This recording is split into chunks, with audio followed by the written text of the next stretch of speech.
ತಾಲೂಕು ಧರ್ಮಾಪುರ ಜಿಲ್ಲಾ ಪಂಚಾಯತಿ ವ್ಯಾಪ್ತಿಯ ಯುವ ಮುಖಂಡರು ಉದ್ಯಮಿಗಳು ಆದ ರಾಜು ಶಿವರಾಜೇಗೌಡರ ಹುಟ್ಟುಹಬ್ಬದ ಪ್ರಯುಕ್ತ ಕೆಂಗಣೇಶ್ವರ ಸ್ವಾಮಿ ಮತ್ತು ಮಾದೇಶ್ವರ ಸ್ವಾಮಿ ಗದ್ದಿಗೆ ಶ್ರೀ ಕ್ಷೇತ್ರದ ಸನ್ನಿಧಿ ಬಸವನಹಳ್ಳಿ ಗ್ರಾಮದಲ್ಲಿ ಧರ್ಮಾಪುರ ಜಿಲ್ಲಾ ಪಂಚಾಯತಿ ವ್ಯಾಪ್ತಿಯ ಎಲ್ಲ ಕ್ರಿಕೆಟ್ ಆಟಗಾರರ ಯುವಕರ ಉತ್ಸಾಹದ ಮೇರೆಗೆ ರಾಜು ಶಿವರಾಜೇಗೌಡರ ಹುಟ್ಟುಹಬ್ಬದ ಪ್ರಯುಕ್ತ ಮುಂದಿನ ತಿಂಗಳು ಅಂದರೆ 19ನೇ ತಾರೀಕು ಇಲ್ಲಿ ಒಂದು ಎಲ್ಲ ಕ್ರಿಕೆಟ್ ಆಟಗಾರರನ್ನ ಕರೆಸಿ ಒಂದು ಕ್ರಿಕೆಟ್ ಆಟವನ್ನು ಏರ್ಪಡಿಸಲಾಗಿದೆ.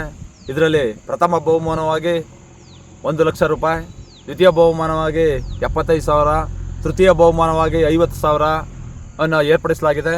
ಎಲ್ಲ ಕ್ರಿಕೆಟ್ ಆಡುವ ಆಟಗಾರರು ಬಂದು ಭಾಗವಹಿಸಬೇಕು. ಭಾಗವಹಿಸೋಕೆ ಮೊದಲೇ ನೀವು ಕುಟ್ವಡಿ ಪ್ರಮೋದ್ ಅವರು ಮತ್ತು ಬಸವನಹಳ್ಳಿ ಸ್ವಾಮಿ ಅಲಿಯಾಸ್ ಜಾವರೇಗೌಡರನ್ನ ಸಂಪರ್ಕಿಸಿ ಏನು ಸಣ್ಣ ಒಂದು ಎಂಟ್ರೆನ್ಸ್ ಫೀಸನ್ನ ನೇಮಕ ಮಾಡಿರ್ತಾರೆ, ಅದನ್ನು ಕಟ್ಟಿ ನೀವು ಭಾಗವಹಿಸಬೇಕು. ಭಾಗವಹಿಸಿ ಮುಂದಿನ ತಿಂಗಳು 19ನೇ ತಾರೀಕು ರಾಜು ಶಿವರಾಜೇಗೌಡರ ಹುಟ್ಟುಹಬ್ಬಕ್ಕೆ ಎಲ್ಲ ಭಾಗವಹಿಸಬೇಕು ಅಂತ ಈ ಮುಖಾಂತರ ಕ್ರಿಕೆಟ್ ಫೀಲ್ಡಲ್ಲಿ ನಿಂತು ನಾನು ಎಲ್ಲರಿಗೂ ಮನವಿ ಮಾಡ್ತಾ ಇದ್ದೇನೆ.